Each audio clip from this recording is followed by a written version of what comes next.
ఏది అయినా ట్రై చెయ్యి ఆచి చికెన్ మసాలా. ఆచి చికెన్ మసాలా. విద్యా బుద్ధిలో నేర్పాల్సిన ఉపాధ్యాయుడు బుద్ధి తప్పాడు. ప్రభుత్వ పాఠశాలకు వస్తున్న విద్యార్థినుల పట్ల అసభ్యంగా ప్రవర్తించాడని ఆరోపణలు వెలుగులోకొచ్చాయి. ఈ సంఘటన అన్నమయ్య జిల్లా పీలేరు మండలం చెన్నప్పగారిపల్లిలోని ప్రభుత్వ పాఠశాలలో చోటు చేసుకుంది. పాఠశాలలో ఉపాధ్యాయుడిగా పనిచేస్తున్న ఎర్రప్ప 1వ తరగతి చదువుతున్న 2 విద్యార్థినులు, 4వ తరగతి చదువుతున్న మరో 2 విద్యార్థినుల పట్ల అనుచితంగా ప్రవర్తించాడంటూ వారి తల్లిదండ్రులు ఆరోపించారు. విషయం తెలుసుకున్న విద్యార్థినుల తల్లిదండ్రులు, మహిళలు పాఠశాలలకు చేరుకుని అటు ఉపాధ్యాయుడిని నిలదీశారు. ఈ క్రమంలో మహిళలు ఉపాధ్యాయుడిపై దాడి చేశారు.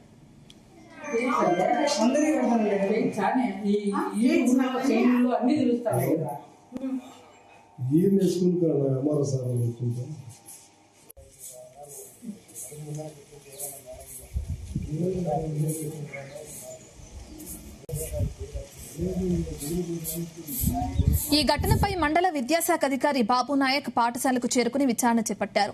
అనంతరం విద్యార్థినుల తల్లిదండ్రులు పీలేరు పోలీస్ స్టేషన్లో ఫిర్యాదు చేశారు. తల్లిదండ్రుల ఫిర్యాదు మేరకు విచారణ చేపట్టిన పోలీసులు ఉపాధ్యాయుడు ఎర్రప్పపై ఫోక్సో చట్టం కింద కేసు నమోదు చేసినట్లు పీలేరు సీఐ తెలిపారు. అయితే విద్యార్థినుల పట్ల అసభ్య ప్రవర్తనకు సంబంధించిన ఆరోపణలపై పోలీసులు, విద్యాశాఖ అధికారులు విచారణ చేపట్టి చర్యలు తీసుకుంటామని తెలిపారు.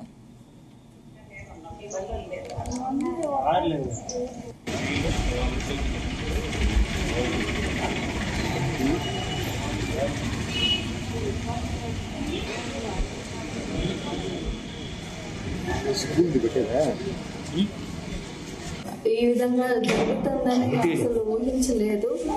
టీచర్ ఈ విధంగా ఆడపిల్లలపై లైంగికంగా వేధించడం అసలు ఊహించలేకపోతున్నాము. బిడ్డల పడిన ఆవేదన, తల్లిదండ్రులు పడే ఆవేదన గుర్తించాలని కోరుకుంటున్నాను. మేలచెరువు గ్రామం చెన్నప్పగారిపల్లిలో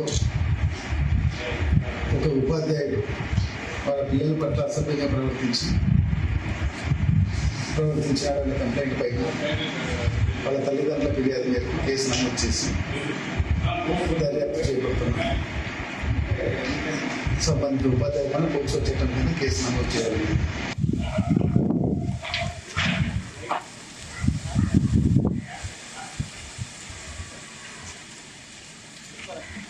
దీనికి సంబంధించిన పూర్తి డీటెయిల్స్ మా ప్రతినిధి మధుసూదన్ అందిస్తారు. మధుసూదన్, విద్యార్థినుల పట్ల అసభ్యంగా ప్రవర్తించిన ఆ స్కూల్ టీచర్ అదుపులోకి తీసుకున్నట్లు మనకు తెలుస్తుంది. అతనిపై ఏ కేసులు నమోదు చేశారు? ప్రస్తుతం అతను పోలీసుల అదుపులోనే ఉన్నాడా? డీటెయిల్స్ ఏంటి? రత్నం అన్నమయ్య జిల్లా పీలేరు మండలం మేలచెరువు పంచాయతీ చెన్నప్పగారిపల్లిలో ప్రభుత్వం ప్రాథమిక పాఠశాల విద్యార్థుల పట్ల ఉపాధ్యాయుడు అవశ్యంగా ప్రవర్తించాడంటే వచ్చిన ఆరోపణ కలకలం రేపుతుంది. అయితే పాఠశాలలో ఉపాధ్యాయుడిగా పనిచేస్తున్న ఎర్రప్ప అదే పాఠశాలలో చదువుతున్న 4 విద్యార్థుల పట్ల అనుచితంగా ప్రవర్తించాడంటూ విద్యార్థుల తల్లిదండ్రులు ఆరోపిస్తున్నారు. 1వ తరగతి చదువుతున్న 2 విద్యార్థులు, అలాగే 4వ తరగతి చదువుతున్న మరో 2 విద్యార్థులు ఈ ఘటనకు సంబంధించిన బాధ్యతలుగా తల్లిదండ్రులు ఫిర్యాదు పేర్కొన్నారు. అయితే విద్యార్థులు ఇంటికి వెళ్లిన తర్వాత జరిగిన విషయాన్ని తల్లిదండ్రులకు చెప్పడంతో విషయం వెలుగులోకి వచ్చినట్లు కూడా సమాచారం. అయితే తమ పిల్లలకు జరిగిన అన్యాయం భవిష్యత్తులో మరో విద్యార్థినికి జరగకూడదనే ఉద్దేశంతో తల్లిదండ్రులు కూడా పోలీసులు కూడా ఆశ్రయించారు. అయితే విషయం తెలుసుకున్న విద్యార్థులను తల్లిదండ్రులు, మహిళలు పాఠశాల వద్దకు చేరుకున్నారు. అయితే ఉపాధ్యాయుడిని అక్కడ ఉన్న ఉపాధ్యాయుడిని కూడా నిలదీశారు, ఆగ్రహం కూడా వ్యక్తం చేశారు.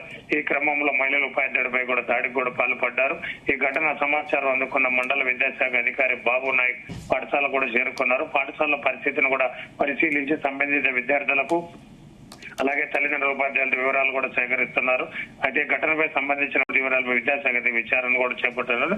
అయితే అనంతరం విద్యార్థులను తల్లిదండ్రులు పోలీస్ స్టేషన్ వెళ్లి కూడా ఫిర్యాదు చేశారు. తమ పిల్లల పట్ల అనుచితంగా ప్రవర్తించిన ఉపాధ్యాయులపై కఠిన చర్యలు తీసుకోవాలని కూడా పోలీసులు కోరారు. అయితే తల్లిదండ్రుల ఫిర్యాదుతో సేకరించిన పోలీసులు ఆరోపణల విచారణ చేపట్టారు. ప్రాథమిక విచారణ అనంతరం ఉపాధ్యాయుడు ఎర్రప్పపై ఫోక్సో చట్టం కింద కూడా కేసు నమోదు చేశారు.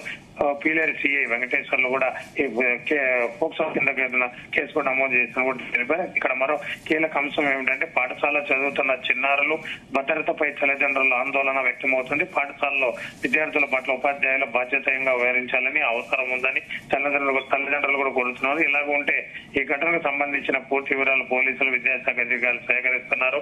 ఆరోపణలు ఎదుర్కొంటున్న ఉపాధ్యాయుడిపై కూడా ఫోక్సో కేసు దర్యాప్తు కూడా కొనసాగుతుంది. విద్యార్థులు వాంగ్మూలం, తల్లిదండ్రుల ఫిర్యాదు, పాఠశాలలో జరిగిన పరిణామాలపై అధికారులు కూడా వివరాలు సేకరిస్తున్నారు. దర్యాప్తులో వెలువడే ఆధారంగా తదుపరి చర్యలు తీసుకునే అవకాశం కూడా ఉంది. అంటే మొత్తం మీద పీలేరు మండలంలో శనిగారిపల్లి ప్రభుత్వం ప్రాథమిక పాఠశాల విద్యార్థుల పట్ల ఉపాధ్యాయుడు అనుచిత వ్యాఖ్యలు ప్రవచించడంతో వచ్చిన ఆరోపణలు స్థానికంగా తీవ్ర చర్చకు కూడా దారితీశాయి. తల్లిదండ్రులు ఫిర్యాదుతో పోలీసులు పోక్సో చట్టం కింద కేసు నమోదు చేయడంతో ఈ కేసును పోలీసుల దర్యాప్తు కూడా ఇప్పుడు ఆసక్తిగా నెలకొందని కూడా చెప్పొచ్చు. రత్న, అసలు ఈ విషయం ఎప్పుడు వెలుగులోకి వచ్చింది?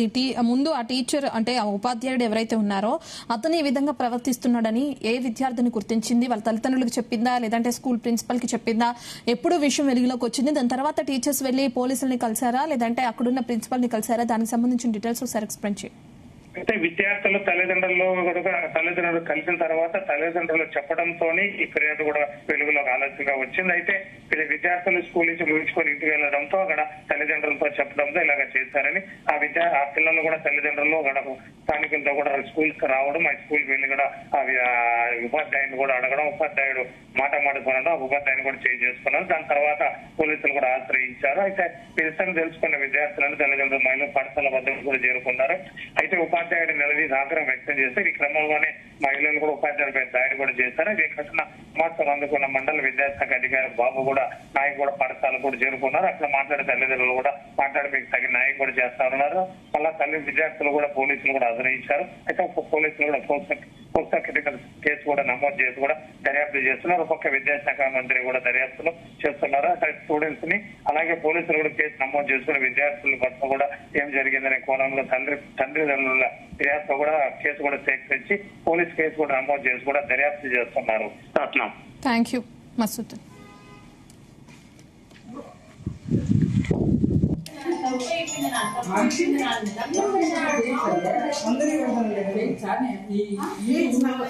అన్ని తెలుస్తాయి.